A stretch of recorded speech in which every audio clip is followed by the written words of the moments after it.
사랑하는 가족 여러분, 지난 주간에 제가 한 신문을 읽으면서 거기에 또 의미 있는 그런 내용을 담은 칼럼을 읽게 되었습니다. 그 내용을 보면서 이제 많은 생각을 하게 되었습니다. 그게 나온 내용이 간추리면 이런 내용이에요. OECD가 발견한 한눈에 보는 건강이라는 그 통계집에 보면은 이런 여러 가지 많은 내용 중에서 이 칼럼 리스트가 쓴 내용이 이런 거예요. 첫 번째가 한국인 기대 수명이 OECD 국가 중 6위였다라는 게 상당히 이게 높은 수준이었습니다. 그리고 치료할 수 있는데 치료 못할 사망 4위, 이 말은 치료할 수 있는 것들은 다 치료할 수가 거의 있다라는 것이죠. 우리나라 의료나 이 상황이 그렇게 좋은 상황을 갖고 있다, 그런 내용이죠. OECD 국가 중에 4위라면은 엄청나잖아요. 그리고 암 사망률이 OECD 국가 중 가장 낮은 편 쪽에 속하고, 그리고 건강 상태, 의료 성과, 이 모든 것을 하니까 아주 상위급에 속하더라, 이렇게 이야기를 하고 있더라고요. 그런데 좀 마음이 좀 이렇게 어려운 것들은 이제 이런 상황 가운데서도 한국인 스스로 나는 건강이 좋지 않다고 생각하는 비율이 29.5%, 그러니까 OECD 국가 전체 평균이 68.1%인데 그럼 29.5%니까 굉장히 아래에 있는 거죠. 그럼 꼴찌야, 꼴찌. 그리고 우울증 세계 1위, 자살률 세계 1위. 이 통계를 그 컬럼니스트의 이야기를 들으면서 왜 우리 이런 비판적인 사고를 갖고 있을까, 이런 생각을 좀 했고요. 또 연이어서 또 이런 이야기도 했어요. 한국 출산율이 0.78명으로서 세계 꼴찌다 그러더라고요. 예, 출산율 0.78명은 뭐 여러 가지 많은 이 출산율 내는 공식들이 있는데, 쉽게 이야기하면은 30대 한 사람이 결혼하면은 아기 1명을 넣는 기준으로 했을 때 그때 나는 이런 그 출산율을 아마 이야기하는 것 같아요. 0.78명이니까 우리가 결혼하면은 아기를 한 명도 안 넣는 사람도 많다, 이런 의미잖아요. 인구학자로서 유명한 조영태 서울대 교수님은 이런 상황을 이렇게 설명을 했어요. 잘 키우고 싶은 열망이 오히려 아이를 낳지 못하는 역설적 상황을 만들었다, 이렇게 이야기를 해서 좀 이해가 되는 것 같아요. 너무 잘 키우려고 하니까. 예전에는 아기를 놓으면 먹을 것을 키울 능력이 없어가지고 그래서 아기를 놓지 말자, 이런 얘기도 있었는데 이제는 그게 아니고 잘 키우려고 어떤 기준 이상으로 잘 키워야 되겠다는 생각되고, 거기에 내 능력이 미치지 못하니까 아기 놓지 말아야지, 이런 생각을 한다는 것이죠. 그래서 이것을 심리학 용어로 완벽한 부모 신드롬이라는, 요즘 우리 부모 세대를 보면, 젊은 부모 세대를 보면은 이 완벽한 부모 신드롬을 갖고 있는 분들이 참 많아요. 대부분이라고 생각을 해요. 물론 긍정적인 면들이 굉장히 많죠. 그러나 그게 다 긍정적인만은 아니다라는 것이죠. 지금 이 칼럼 내용에 보면 현재 아이를 낳는 연령대가 1990년 전후에 출생한 30대 전반 그룹이다라고 해요. 그런데 이 전반 그룹은 어떤 존재냐면은 그들 부모가 누구냐면은 1960년 전후에는 베이비 부모 세대의 부모들이다. 그러니까 6.25를 딱 끝나고 난 다음에 힘들었잖아요. 어렵게 살 때 60년대 얼마나 힘들었어요. 그때 고생한 부모들이 아이를 낳았으니까 우리 아이만큼은 그렇게 키우지 않겠다라고 생각을 해서 아들을 아주 극진히 키운 그 세대, 바로 지금 30대 전반 그룹인데, 그래서 이 30대 전반 그룹의 이 부모들이 갖는 생각들이 이런 생각을 갖고 있다고 그래요. 내가 어릴 때 소나타, 그랜저 탔으니까 내 아이는 나중에 그 정도는 안 돼, 그보다 이상을 태워야 돼. 그러면은 뭐 외제차 태워야 되겠다는 얘기든지 뭐 그런 얘기 아니겠어요? 그러니까 지금 내 상황이 그걸 충족시키지 못하니까 경제적으로 안정이 되면은 자녀를 낳아야 되겠다라는 생각이 강하다고 하네요. 그래서 결혼도 늦춰지고 좀 뭔가를 갖춰야지, 그래야지 결혼하지, 이런 생각을 갖고, 또 아이도 적게 낳고 아예 놓지 말자, 이런 생각을 갖는 그런 젊은 부모 세대들이 지금 많이 있다고 그래요. 또 요즘 우리 청년들을 보면 그죠? 2포족, 3포족, 뭐 4포족, 5포족, 요즘 6포족까지 나오거든요. 그게 뭐냐면은 내가 경제적 여건이 안 되니까 결혼 포기하는 거예요. 집 사는 거 포기하고 아이 낳는 거 포기하고, 이게 다 포기. 자, 이런 것들이 지금 우리나라의 어떤 현실적인 면에서 아주 강하게 두드러지는 모습이다라고 했는데, 뭐 100%다 공감은 안 되지만 그래도 어느 정도는 맞구나라는 생각을 갖습니다. 그리고 한번 내 나름대로 생각을 해봤어요. 자, 여러분, 물론 이런 여러 가지 상황들이 여러분들 각각 개인 한 사람 한 사람에 대한 어떤 그 원인 분석, 또 자기의 어떤 지금 그 이런 그 취하는 행동에 대한 당위성을 다 갖고 계시겠죠. 자, 그 부분들에 대해서 제가 이야기하는 게 아니고 내 나름대로 한번 생각을 해봐. 이런 상황들이 지금 보편적인 우리들의 상황이니까 결론이 뭐냐면 관점과 생각의 문제구나라는 생각을 하게 되었어요. 예를 들어서 건강에 염려를 안고 있으면은 작은 건강 문제 하나만 생겨도 두려움이 사로잡히잖아요. 오늘 우리나라의 이 의료 이런 상황, 이런 그 시설이라든가 이런 것들이 참 선진국 이상의 수준. 미국에 우리 군대 동기가 있어가지고 단톡방에 그저 항상 이야기를 나누는데 그 이야기가 그래요. 야, 한국은 의료 체제가 너무 잘 돼 있다. 미국이 훨씬 낫지 않니? 그랬더만은 쫙 열거를 한데 보니까 미국에는 의료 혜택을 받으려면은 애들 말로 장난이 아닌 거예요. 그만큼 많은 대가를 지불해야 되는데 우리는 거기에 비교하니까 거의 막 공짜 수준인 것 같아요. 그랬구나. 이런 근데 그런 좋은 환경 속에서 우리가 얼마든지 의료 혜택을 받을 수 있는데 우리는 항상 어려움을 겪는 사람들. 나는 건강하지 못해. 이런 것들이 환경의 문제야. 이렇게 생각하는 사람들이 많이 있다 그 말이에요. 여러분, 우리의 부모 세대 이제 이렇게 이야기하면 목사님 또 꼰대성 발언을 하시려는 거 아니에요? 이렇게 하지만은 나는 이제 꼰대를 넘어서 할배 세대잖아요. 그러니까 여러분들이 잘 들으시면 좋을 것 같아요. 우리의 부모 세대가 누구냐면 목사님 부모 세대, 그리고 또 우리 세대, 목사님 세대, 또 나 밑 한 60대나 한 이런 세대는 보게 되면요, 결혼이라는 것은 필수 조건이라고 생각을 했어요. 근데 요즘은 결혼 포기자, 일포자가 결혼 포기자들이 얼마나 많은지 우리 젊은이들이. 결혼의 필수 조건이라고 한 이유가 있어요. 이유가 뭐냐면은 결혼해서 돈 벌어야 돼. 결혼을 해야 돈을 벌어. 그리고 결혼해서 자녀 낳고 그리고 그것을 키우는 것이 행복이라고 생각을 했거든요. 물론 고생을 따르지만 그것은 행복한 고생이라는 이런 인식이 있었어요. 그래서 돈 하면은 요즘 여러분 세대는, 젊은 세대는 어떻게 생각해요? 돈 벌어서 결혼해야 된다. 그때는 우리 세대들은 안 그래요. 돈은 결혼해서 버는 거야. 부부가 함께 힘을 합해서 열심히 벌어서 집 사고 자식들 공부 열심히 시키는 것, 이게 행복이야 라고 생각을 했다 그 말이에요. 부모의 그런 모습을 보고 대부분의 자녀들이 열심히 공부를 해서 가정을 일으키고 나라를 일으켜서 지금 우리가 뭔가 좀 풍요함을 누리는 것들은 내 생각에는 바로 그런 것이 원인이다라는 생각을 갖게 돼요.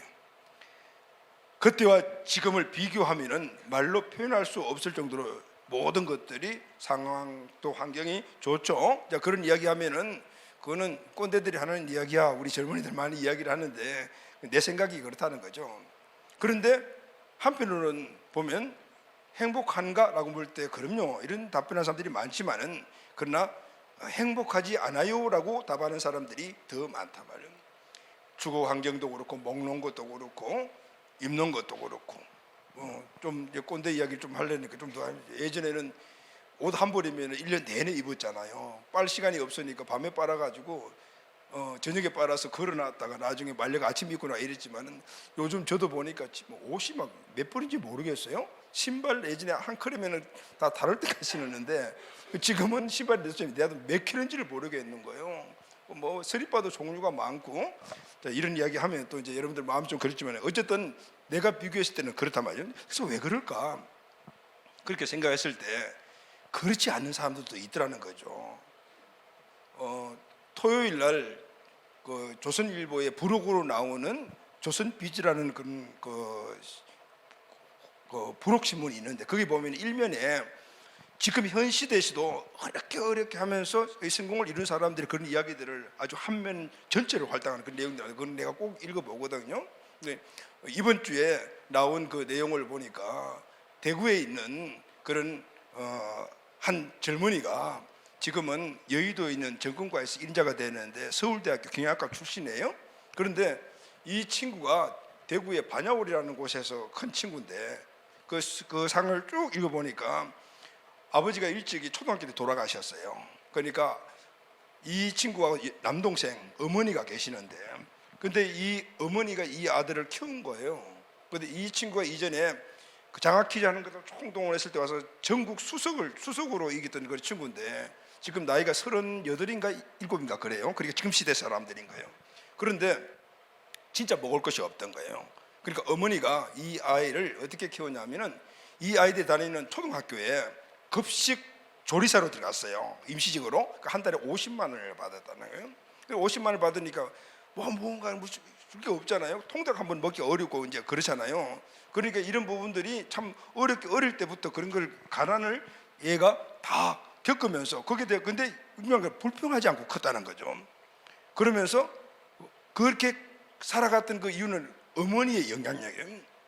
그 어머니는 이 아이들에게 우리가 돈이 없지만은 너희들은 얼마든지 앞으로 제굿이라면 살아갈 수 있는 거야라는 것을 가르치면서 몸속옷을 모델로 보여주고, 아버지가 없는데, 그런데 50대 된 어머니가 할 일이 뭐가 있겠어요. 그러니까 급식에서 50만 원을 받아가지고 겨우겨우 먹고 살면서, 그러면서 우리는 다른 일을 할 수 없으니까 책 읽자. 그래서 어머니가 이 아이들을 데리고 자전거를 타고 도서관에 가가지고, 거기 가면은 에어컨도 있고 하니까 그냥 저녁에 가서 책 읽고, 노는 날 가서 책 읽고 이러면서 이 아이들을 가르치고, 어머니가 그들에게 본을 보여준 거예요. 그게 뭐냐면은, 나도 할 수 있으니까 너도 할 수 있어.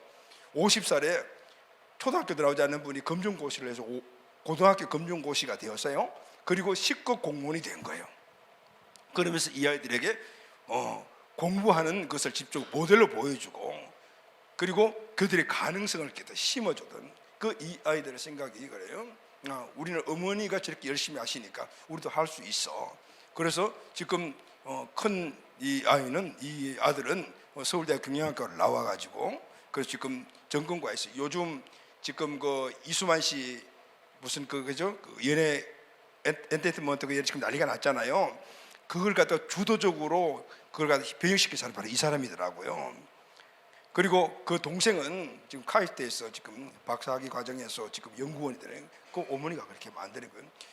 그러니까 요즘 애들은 옛날같이 개천에 용난다 이런 얘기가 없다 했는데, 그 친구는 지금도 할 수 있어요 라고 하거든요.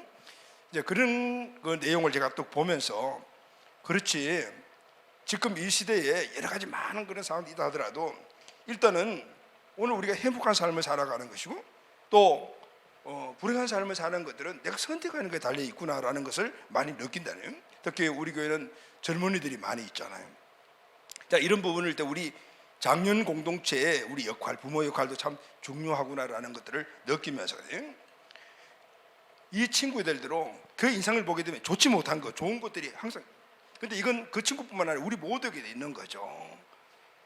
이 아이가 대구에 있는 그 외고도를 다니는데, 거기서 어느 날 음악 발표를 했는데, 그 돈 많고 하는 애들이 오니까 바이올린 뭐 이런 걸 다 가지고 하는데 얘는 돈이 없는 거예요.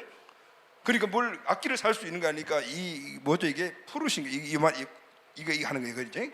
그걸 밖에 없는 집에. 근데 그걸 가지고 뭘 해야지 생각을 하니까, 그게 맞는 음악을 내가 찾아가지고 한번 노력해서 연습을 한번 해보자 해가지고, 그래서 그게 맞는 음악을 준비를 해서, 그래서 그걸 가지고 다른 친구들이 A뿔 못 받아 얘는 A뿔 받다는 거예요. 그래서 이 친구는 무언가를 선택한 데 따라서 나의 행복이 결정이 되는 거다는, 그 지금 현실에 어려움들을 선택하지 않고 가능성 있는 것을 선택하니까 내 미래가 밝다. 앞으로 이 친구는 시중은행을 획기적으로 변화시키겠다는 그런 꿈과 비전을 가지고 있더라고요.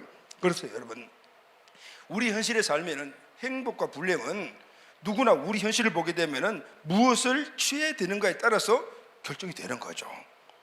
누구에게나 좋은 것이 있고 나쁜 것이 있을 수 있는 거죠. 나쁜 것만 다 갖고 있는 사람은 세상에 한 사람도, 뭔가 찾아보면은 무언가 좋은 것이, 그걸 선택하게 되게 되면 결국은 미래가 밝아지는 거예요. 할렐루야, 아멘. 그래서 여러분, 오늘 우리는 지금 현실적인 삶 속에서 뭘 선택하는가, 걱정, 염려, 근심 주는 그것을 선택하는가, 아니면 그 가운데서 무언가를 보게 되면은 그것이 아닌 다른 것들을, 내 미래를 밝게 만들어주는 것이 있는데 그것을 선택하는가, 여기에 따라서 우리 미래와 현실적인 삶의 행복이 결정이 되는 것이에요. 할렐루야, 아멘.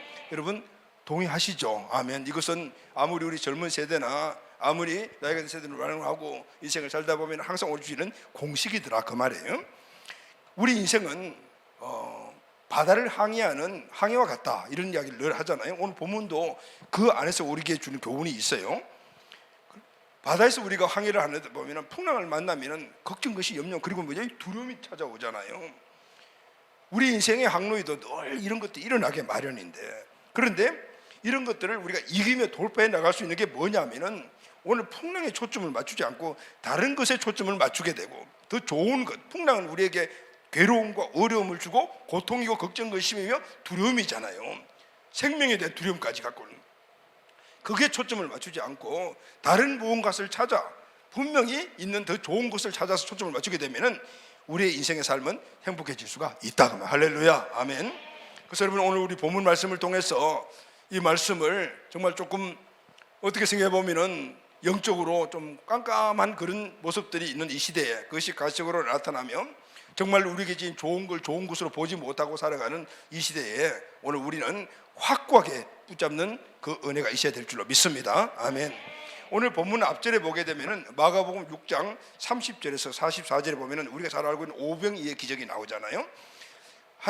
예수님께서 모인 사람들에게 오병이어를 가지고 먹였는데 나중에 보니 숫자를 세보니까 남자만 5,000명, 그러니까 남자 개수한 인원만 5,000명, 남은 것이 12광줄이니까 적어도 한 10,000명 이상이 되지 않겠냐 그런 생각을 해요. 이 기적을 본 사람들이 예수님을 왕으로 세우려고 했습니다. 그래서 예수님은 제자들을 배 타고 건너 베세다로 가게 하시고 남아 산에 올라가 기도하셨어요. 해가 저물고 밤이 되자 갈릴리 호수에 바람이 거세지고 풍랑이 일어납니다. 제자들이 타고 가던 배가 앞으로 나가지 못하고 제자리 걸음만 했어요. 배가 언제 뒤집혀질지 모르는 큰 위기를 만나게 됩니다. 그런데 이 광경을 건너편 산에서 기도하고 계시던 예수님이 다 보고 계셨어요. 그리고 밤 4시경, 좀 쉽게 설명하면은 새벽 4시경 이렇게 설명하면 거의 맞아요. 새벽 4시경에 예수님이 바다 위를 걸어서 제자들에게 오십니다. 제자들은 바다 위를 걸어오시는 예수님을 보고 유령인 줄 알았습니다. 주님께서 제자들에게 뭐라고 말씀하셨습니까? 안심해라, 나다, 두려워하지 말라라고 하시고 배에 오르시니까 바람이 그쳤어요. 할렐루야, 아멘. 이 모습을 본 제자들 두 번 놀랐어요. 첫째는 바다 위를 걸어오시는 예수님 보고 놀랐고, 두 번째는 배 위에 올라오시니까 바람이 그치니까 깜짝 놀랐습니다. 그런데 마가복음을 기록한 이 마가는 또 다른 차원에서 놀랬다라는 것을 기록을 하고 있어요. 무슨 얘기냐면 제자들은 불과 지금 몇 시간 전에 예수님이 하신 오병이의 기적을 보았어요. 그런데 예수님이 물을 걸어오시는 것을 보고 바람을 잠잠하게 하시는 것을 보고 이를 당연하게 여겨야 되지 않는가? 그런데 제자들이 유령이다라고 이야기하고 난리법석을 치는 거죠. 그래서 마가가 거기에 대한 부분에서 놀랐다라는 이 표현을 오늘 단서를 오늘 마가복음 6장 52절에서 이렇게 이야기를 해요. 이는 그들이 그 떡 떼시던 일을 깨닫지 못하고 도리어 그 마음이 둔화해졌더라. 조금 전에 오병이어를 가지고 5,000명이 먹고 3,000명이 먹고 이렇게 했던 것들을 똑똑히 눌러보고도 지금 무리로 걸어오신 예수님 너건이 그 일을 할 수 있는데 그걸 못 깨달았다. 그 이유가 뭐냐면 마음이 둔했기 때문이다, 이렇게 평가를 하죠. 자, 사랑하는 가족 여러분, 오늘 본문 말씀 전체적인 이 요약의 말씀인데 우리가 잘 알고 있는 내용이잖아요. 그런데 여러분, 오늘 이 말씀은 잘 알고 있다는 내용이 문제가 아니고 우리는 말씀대로 살아내는 것이 중요해요. 할렐루야, 아멘. 아무리 성경 66권을 다 달달달 외우고 있다 하더라도 이 말씀대로 안 살면 이건 아무것도 아닌 거예요. 오늘 이 말씀을 이 시대에 우리의 삶을 현실을 직시하고 오늘 그 현실적인 삶 속에서 초월하여 행복을 누릴 수 있는 복된 말씀이구나 다시 한번 깨닫고 이 말씀을 실천하여 살아서 하나님이 주시는 은혜를 꼭 누리기를 바랍니다. 아멘. 우리는 풍랑이 늘 일어나는 인생의 바다를 항해하고 있어요.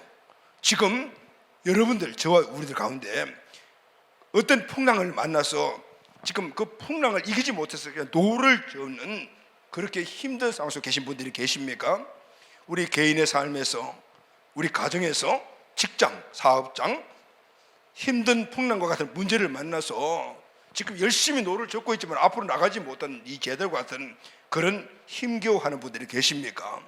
그런 게 어떤 걸까요?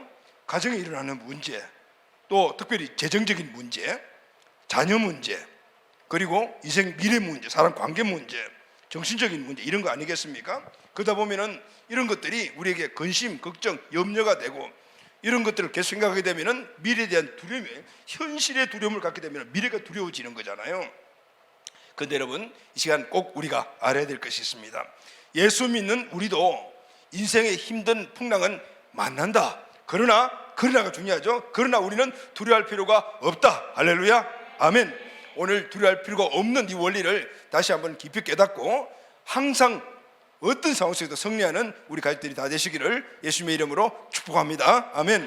자, 그러면은 우리가 왜 인생의 풍랑을 만났지만은 두려워할 필요가 없을까? 인생의 풍랑을 만나면은 두렵고, 그리고 근심 걱정도 되고, 어려움도 오고, 미래에 대한 불안도 찾아오는데 왜 우리는 그 두려움을 이길 수가 있을까? 왜 두려워할 필요가 없을까? 첫째, 인생의 풍랑의 현장에 달려오신 예수님이 지금 계시기 때문입니다. 할렐루야, 아멘.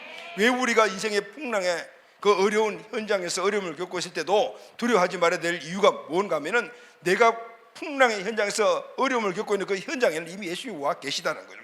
할렐루야, 아멘. 마가복음 6장 오늘 본문 48절 말씀을 다 같이 읽겠습니다. 시작.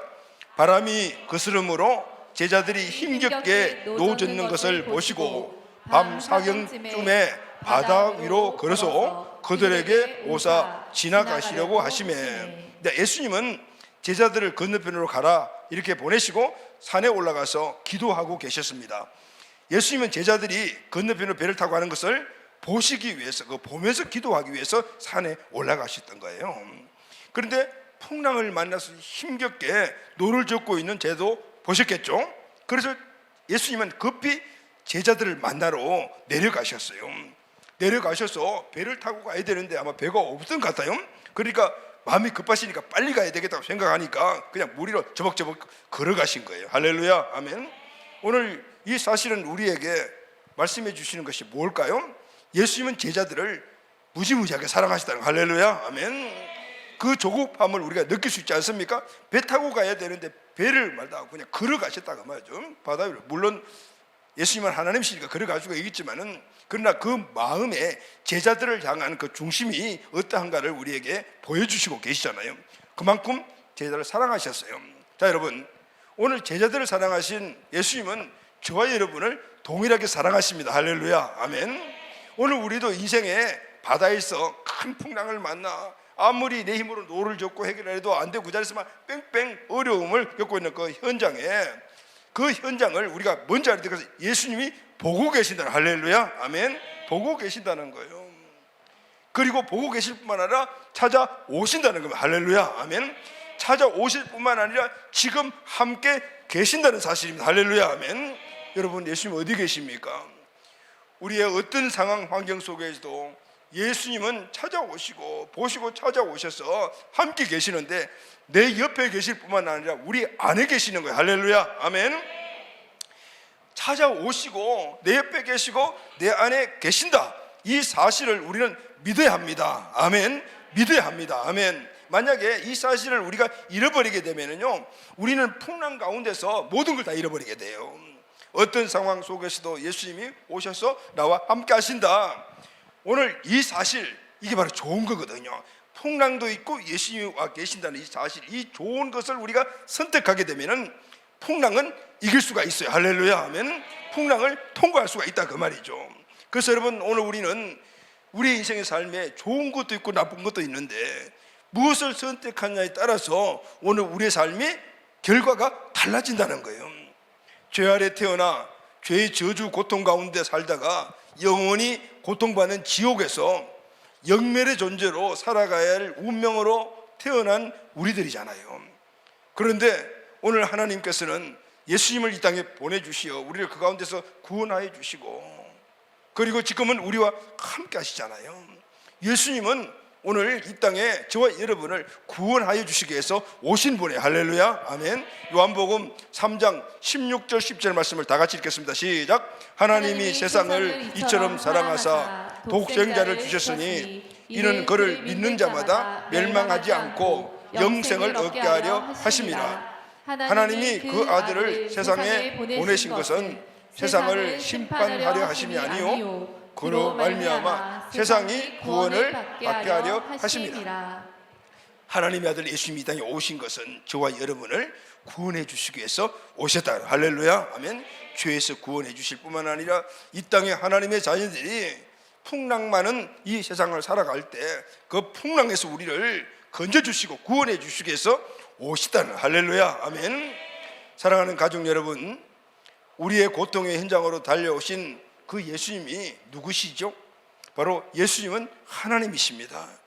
내가 죄 때문에 천벌을 받아야 하는 십자가 현장에 하나님이 찾아오셨고, 그렇게 구원해 준 우리가, 그의 자녀들이 이 땅에 살 때 어려움을 겪는 현장마다 찾아오시고 함께 하시고 우리 안에 계시는 거예요. 할렐루야, 아멘. 그렇다면 우리는 풍랑의 고통의 현장에서 꼭 기억해야 될 상황이 하나가 있는데, 그게 뭘까요? 고통의 현장에 이미 달려와 계신 하나님의 아들 예수님이 나와 함께 계신다. 할렐루야. 이 사실을 기억하고 이제 그렇다면 어떻게 해야 될까요?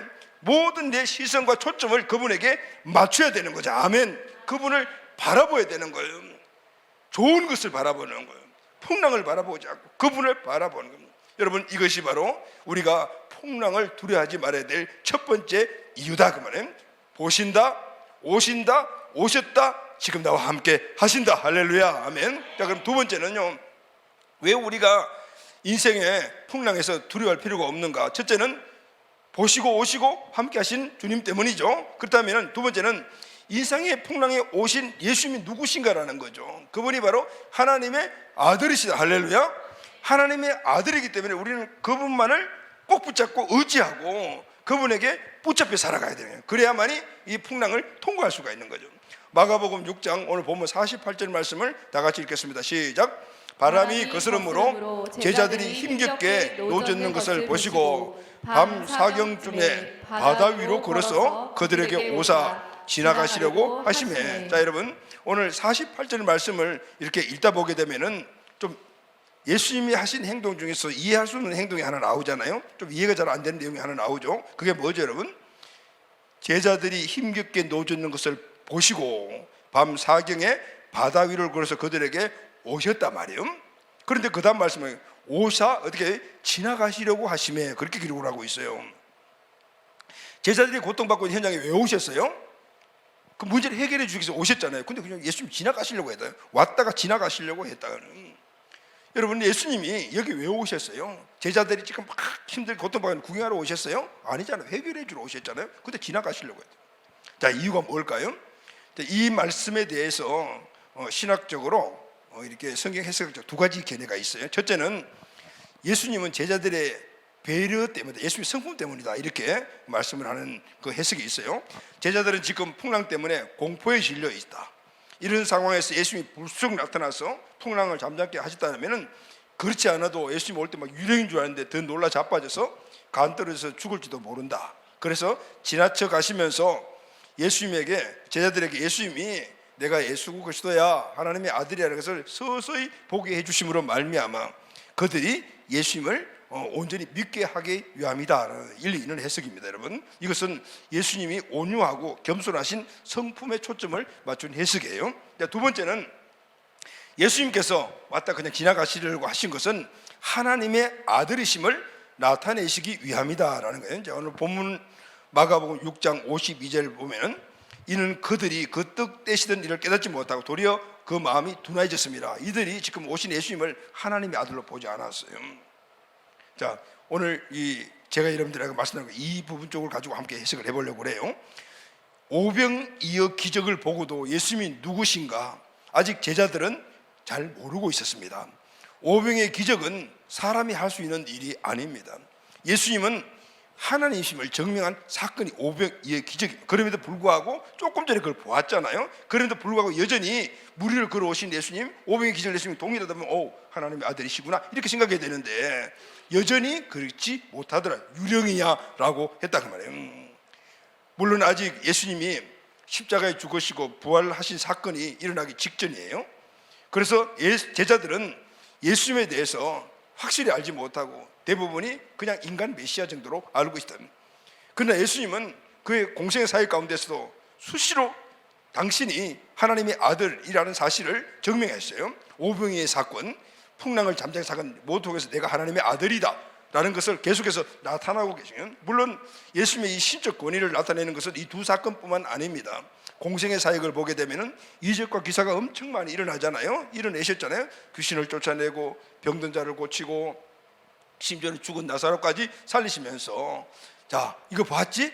내가 바로 하나님의 아들이야. 이 말은 내가 하나님이야, 이런 뜻이에요. 근데 이런 상황 속에서 제자들이 혼돈도 하고 그래서 왔다리 갔다리 하는 이런 모습들을 많이 보여주고 있어요. 어떨 때는 성령의 감동을 입어서 하나님의 아들입니다라고 고백하는 것도 나오잖아요. 동일한 오늘 이 사건이 마태복음 14장에도 기록이 되어 있어요. 이 사건 이후에 제자들이 이렇게 고백을 합니다. 마태복음 14장 32, 33절 다 같이 읽겠습니다. 시작. 배에 함께 오름에 바람이 그치는지라 배에 있는 사람들이 예수께 절하여 이르되 진실로 하나님의 아들이소이다 하더라. 또 다른 곳에도 나온 데가 있죠. 예수님께서 가이사랴 빌립보 지역을 지나가시면서 제자들에게 사람들이 나를 누구나 묻더니 누구나 하든 이렇게 물었을 때 베드로가 이렇게 답변했어요. 마태복음 16장 16절 보면은 시몬 베드로가 대답하여 이르되 주는 그리스도시요 살아계신 하나님의 아들입니다. 그런데 이런 고백은 스스로 할 수 있는 것이 아닙니다.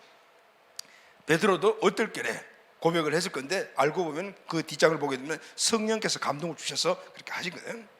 이렇게 여러 상황들이 있음에도 불구하고 제자들은 예수님이 십자가에 달려 다 도망가 버렸어요. 왜 그랬을까요? 예수님이 인간으로 생각했기 때문이었어요. 제자들이 언제 예수님을 하나님의 아들로 진실로 믿게 되었습니까? 예수님께서 부활하신 모습을 본 후부터였습니다. 예수님의 부활은 예수님이 하나님의 아들이심을 믿게 하는 증거였습니다. 할렐루야, 아멘. 그뿐 아닙니다. 예수님의 생전에 하신 모든 일들, 하신 말씀들, 심지어는 성경까지도 하나님의 말씀이구나, 그 하신 일이 하나님이 하신 일이구나 라는 것을 믿게 되었던 거예요. 요한복음 2장 22절 말씀을 다 같이 읽겠습니다. 시작. 죽은 자 가운데서 살아나신 후에야 제자들이 이 말씀하신 것을 기억하고 성경과 예수께서 하신 말씀을 믿었더라. 아멘. 자, 다시 처음으로 돌아가서 예수님이 왜 제자들 찾아오셔서 그러면 지나가시려고 하셨을까요? 이 말씀의 의미는 바로 이거예요. 얘들아, 나는 유령이 아니야. 내가 하나님의 아들이야. 이 여전히 지금 오병이의 기적을 보고도 유령으로 생각하는 아들에게 나는 하나님의 아들이야.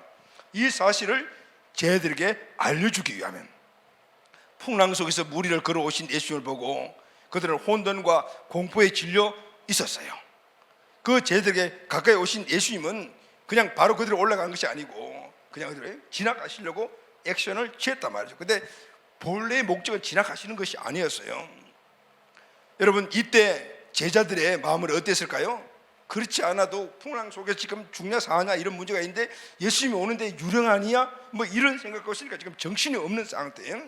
그때 예수님이 오셔서 지나가시려고 이 액션을 취하면서, 그리고 이걸 보게 되면 예수님이 지나가시는 것이 목적이 아니었다는 거죠. 왜냐하면 그 다음 말씀을 보면 알 수가 있어요. 마가복음 6장 50절 하반절 시작. 예수께서 곧 그들에게 말씀하시되 안심하라, 내니 두려워하지 말라 하시고 예수님이 오셨어요. 오셔서 딱 들어보고 지나가시려고 하던, 그때 제자들이 뭐 100가지 마음들이 막 일어났을 거예요.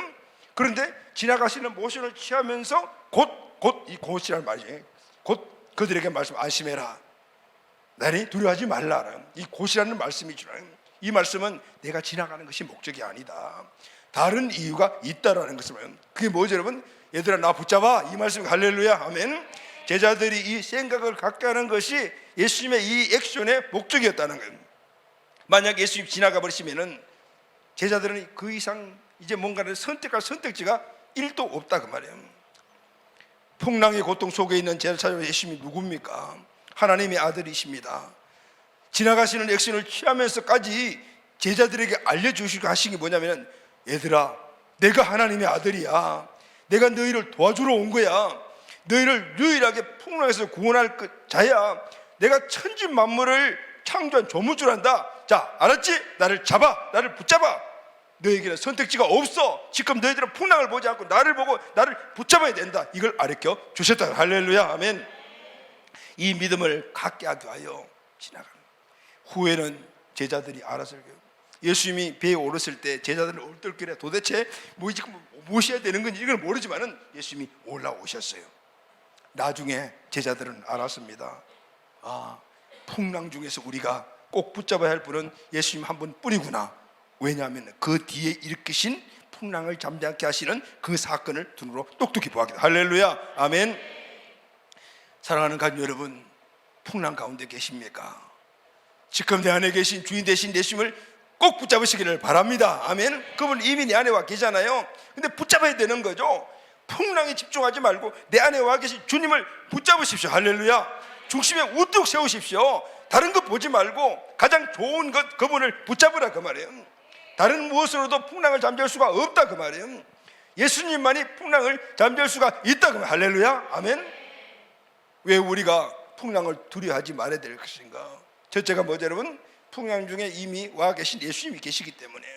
두 번째는 뭐죠? 그 와 계신 예수님, 그 내 중심에 놓고 다른 것 풍랑에 계속 집중하면은 내 삶에는 아무것도 일어나지 않는 거예요. 그분을 내가 꼭 붙잡아야 되는 거예요. 할렐루야. 아멘. 그렇다면 여러분, 세 번째, 우리 인생의 풍랑의 현장에 오신 예수님은 어떤 분이에요? 전능하신 분이시다는 거예요. 아멘. 마가복음 6장 51절 말씀을 다 같이 읽겠습니다. 시작. 배에 올라 그들에게 가시니 바람이 그치는지라 제자들이 마음에 심히 놀라니. 예수님이 풍랑으로 흔들린 배 위에 오르사 딱 배에 오르자마자 바람이 딱 그친 거예요. 바다가 잠잠하니까 배의 요동함도 잠잠해졌던 것이죠. 여러분, 배의 평안은 어디에서 찾아왔죠? 그들이 열심히 노를 줬고 무언가를 해서 배의 평안이 찾아온 것이 아니라 환경에 그 평안이 찾아오니 자연스럽게 배도 평안이 찾아왔더라고 말이에요. 그 이유가 뭐죠? 예수님이 중심에 우뚝 섰을 때 역사가 일어났다. 할렐루야. 아멘. 예수님 배 위에 올라오시자마자 배가 중심을 잡은 거예요. 배가 중심을 잡은 것이 아니라 환경이 해결을 돼버리니까 배가 중심을 잡겠다. 그 환경을 온전하게 만드는 핵심이 바로 배의 중심 대신 예수님이었던 거예요. 할렐루야. 아멘. 마가복음 6장 50절 하반절 말씀을 다 같이 읽겠습니다. 시작. 예수께서 곧 그들에게 말씀하여 이르시되 안심하라, 내니 두려워하지 말라 하시고. 안심해라, 두려워하지 마라. 왜냐하면 내가 너희의 두려움을 해결해 주겠다라는. 할렐루야. 이 두려움은 어떻게 해결되면 쟤들이 타고 있던 배 위에 예수님이 올라오시자 해결되고요. 만약에 그 중에 그들이 아직도 계속해서 예수님에 대한 실체를 분간하지 못하고 예수님의 실체가 유령이구나, 유령이 배에 올라오면 큰일 나지, 올라오지 마 이렇게 했으면 어떻게 될까요? 그들은 모두가 다 갈릴리 바다에 다 죽어야 돼요. 예수님이 올라오신 그 사건을 통해서 이적과 기사를 보고 그 이후에 우리는 예수님만을 붙잡아야 되겠구나. 그때 예수님 배 위에 올라오지 않으면 우리는 다 죽은 존재였구나. 그때 예수님 올라올 때 말리지 않는 게 다행이구나. 내 인생의 삶에서 오늘 우리 안에 계신 예수님, 그러니까 놓치지 않고 보고 있는 그 자체만도 축복이구나. 할렐루야. 아멘. 근데 여러분, 그 축복의 현장을, 축복의 예수님을 다른 것에 초점을 맞추게 되면 잊어버리게 되는 거예요. 그럼 죽는 거예요. 두려움이 언제 사라집니까? 내 안에 계신 예수님이 내 인생에 우뚝 섰을 때 오늘 두려움이 사라지고 환경에 주시는 하나님의 은혜의 평강이 우리가 온다. 평강이 언제 오십니까? 예수님이 함께 하시는 순간에 평강이 우리에게 왔지만은 그 평강을 내 삶 가운데서 누릴 수 있는 것은 그분을 우뚝 세우는 거예요. 할렐루야. 꽉 붙잡는 거예요. 아멘. 시선을 그분에게만 둘 때 내 삶에 평강이 일어나게 된다 그 말이에요. 예수님을 잃어버리면 평안을 잃어버리는 거예요. 여러분, 돈, 명예, 지식 아무리 많더라도 여러분의 인생의 삶에 내 중심에 평안이 없어지고 내 가정에 평안이 없어지고 내 삶의 현장에 평안이 없으면 그건 다 도루묵이에요. 평안이 있을 때 재정도 축복이고 건강도 축복이고 그리고 우리 가정도 축복이고 행복이 그것입니다. 예수님이 중심되어야만이 온전한 평강이 우리에게 임함을 믿으시기를 주의 이름으로 축원합니다. 아멘. 그러면 우리는 왜 자꾸 평안을 잃어버리냐 말이죠. 왜 예수님을 잃어버립니까? 마가복음 6장 52절 말씀 다 같이 읽겠습니다. 시작. 이는 그들이 그 떡 떼시들을 깨닫지 못하고 도리어 그 마음이 둔하여졌습니다. 왜 그렇죠? 마음이 둔해졌기 때문에. 마음이 둔해졌다는 이 말의 원문은 돌같이 되었다, 완고해졌다는. 여러분, 마음이 돌같이 딱 굳어져 버리게 되면은 아무것도 생각. 마음이 완고해지게 되면은 선하고 좋은 것을 선택할 수가 없어요. 예수님 아닌 다른 것들이 내 마음속에 가득 차 있게 되면은 결국은 풍랑 속에 풍랑을 주시하고 그게 초점이 맞죠. 결국은 풍랑 가운데 잠길 수밖에 없단 말이에요. 오늘 이 풍랑을 겪었던 바로 이 성경 말씀을 쓴 마가가 결론을 그렇게 말한 거예요. 이에 그들이 떡 떼시던 일을 깨닫지 못하고 예수님의 하나님의 아들이라 사실을 깨닫지 못했던 것들은 마음이 둔했기 때문에. 사랑하는 가족 여러분, 여러분 풍랑 가운데 있다라면은, 여전히 그 풍랑에서 지금 계속해서 전진하지 못하고 있다라면은 여러분 마음을 점검하십시오. 내 마음 안에 돌 같은 것들이 가득 차 있습니까? 아니면은 완고해져서 예수님께 시선을 두지 못하고 있습니까? 오늘 예수님이 내 중심으로 바뀌어지게 될 때 놀라운 역사가 시작될 줄로 믿습니다. 아멘. 마태복음 14장 32, 33절 다 같이 읽겠습니다. 시작. 배에 함께 오르매 바람이 그치는지라 배에 있는 사람이 예수께 전하이되 진실로 하나님의 아들이로소이다 하더라. 아멘. 이후에 예수님이 하나님의 아들이심이 부활로 증명된 것을 알고 난 믿게 된 제자들은 이 사건을 떠올리면서 어떻게 생각했을까요? 그렇구나, 예수님을 꼭 붙잡은 것이, 예수님이 배에 오르게 하신 것이 우리에게는 그때 축복이었구나 라는 걸 알게 되고, 내 인생의 평생에 어떤 풍랑이 오더라도 예수님 꼭 붙잡자, 예수님을 꼭 붙잡고 있게 되면 승리한다, 풍랑을 이긴다 라는 사실을 믿음으로 갖게 되었던. 할렐루야, 아멘. 하나님의 아들이 누굽니까? 하나님의 아들은 하나님이란 뜻이에요. 하나님 어떤 분이십니까? 그들은 이 사실을 통해, 이 사건을 통해 알아요. 아, 우주 만물이 이분의 것이구나. 배에 오르자마자 풍랑이 잠잠해졌던, 우주 만물이 그 앞에서 그의 뜻을 알고 그냥 순응하는 거구나라는 사실을 알게 돼. 할렐루야, 아멘. 여러분, 이분이 나의 주인이십니다. 내 중심이십니다. 할렐루야, 아멘.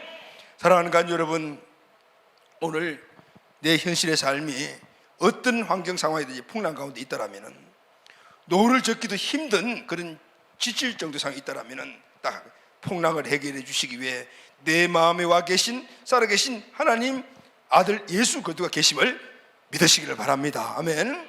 풍랑에서 떠나 그 좋은 것, 거기에 초점을 맞추십시오.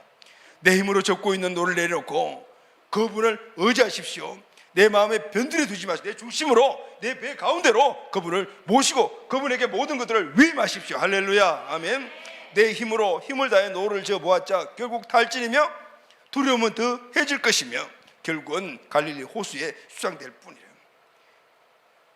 바다를 가르시고 풍랑을 잠잠케 하시는 전능하신 주님께 노를 막, 그리고 그분이 인도하심을 따라가게 되면 베세다 언덕으로 덕분히 가게 될 줄로 믿습니다.